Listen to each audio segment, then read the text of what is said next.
Hi, my name is Ken Kraft. I'm the founder and CEO at Hope of the Valley Rescue Mission. And for those of you that were unable to come and take a tour of the Trebek Center, our newest shelter, a 107-bed facility for single adults, I am now going to give you a virtual tour. All right, so here's the main room that guests will come in and out of, and then you see the Alex Trebek memorabilia, and we've got a welcome home Trebek Center, and even as you come over here you can see these pictures of Alex, and you can see that he really was a philanthropist. He was a man that cared about others, and we know that just by how much he cared about people here at Hope of the Valley. So now as you come down this way, now we're coming into what you can see is the main dining area where all the residents will eat, and also along the way you'll notice that there's a laundry facility. And that's important because we want to make sure that the guests are doing their own laundry, they have clean clothes, and man, what an incredible blessing that is. Now, as we make our way down this way, the next thing I do want to show you is the Skateland to Hopeland wall.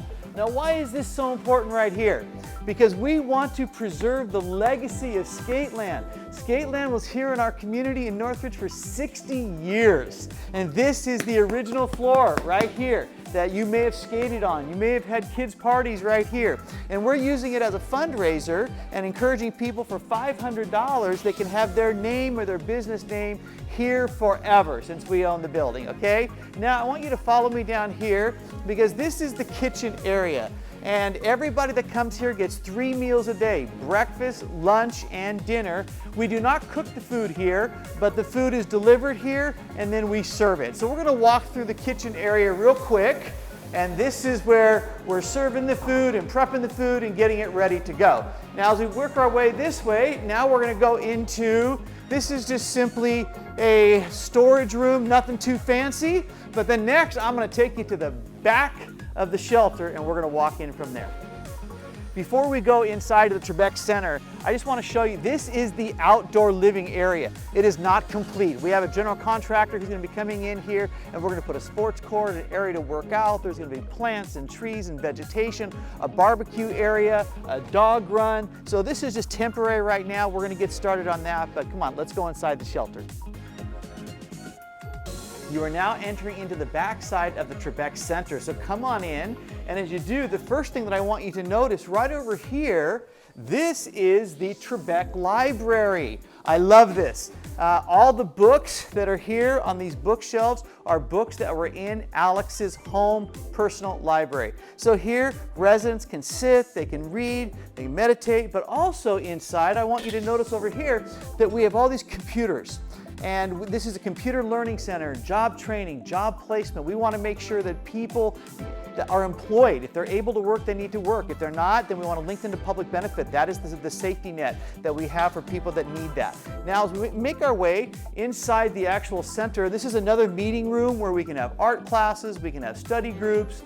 There's a television in there. And then as you come this way, now this is the area where our residents sleep. There are 107 cubicles. And let me show you what these cubicles look like. It's pretty simple, not too fancy, but it sure beats sleeping out on the street. It's temperature controlled in here. And if you look right over here, you can see that every one of these units has 2 drawers underneath for storage. Okay, they have a little nightstand. They have their own light, and they have their own private space. And this is really important. And now we have all, again, the women on one side, the men on the other. Now, as you keep walking this way, if you're familiar with this area, this used to be Skateland. So you would have been skating and here in the roller rink, and now we have completely repurposed this space.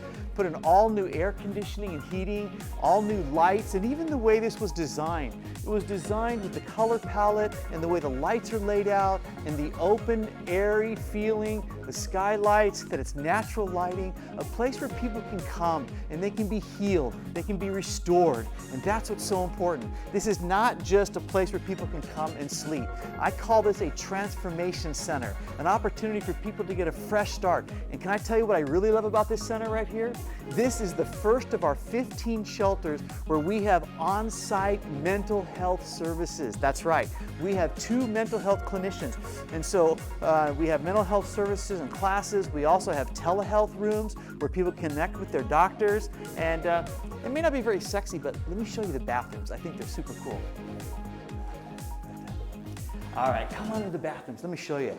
I mean, check this out. I mean, if you've been living on the streets, okay, and having to go to the bathroom behind bushes and stuff, now you have all this. You have, everything is clean, it's brand new. You've got sinks, and you have these, toilets and the partitions for the men's, and you got these urinals, and everything is very, very sanitary. It's like going into a locker room, really nice. And even the showers, I want you to check these out. There's a double exit, so you can leave the shower here, and then you have this, so with privacy, you can change your clothes. And so we have, if you come down and look down here, you have 8 showers, and you have an ADA shower, and the women's is equally as beautiful. Plenty of hygiene facilities to make sure that everybody is able to take a shower, because about 50% of these folks will be working, and that's important, that they can wash their clothes, that they can take a shower and be clean before they head to work. All right, so once you've seen the bathrooms and you've seen the sleeping area, then come on up here, because this is where all the case management happens, all right? So you have a little bit of walk up here, and once you get up here, over here to the right is the case management offices. This is the intake office and the hot boxes and the intake shower. And hold on one second, we do have controls. I want you to also, all throughout the building, there's video surveillance to make sure it is safe for everybody, okay? But as you come on in here, what I want you to notice is just beautiful offices and an opportunity for people to do intakes and do case management, to do housing navigation, and to work with the residents. And if you come over this way, I love this. This is our conference room. And this is because, oftentimes it takes multidisciplinary interventions to help people. It might be mental health services, substance use, job training, all of that. And so this is our conference room where people can work together. And so to come back here, again, this is all designed so that staff has a place to meet, to do intakes, and to work with our guests. Okay, now we are at the front of the building, so come on out here.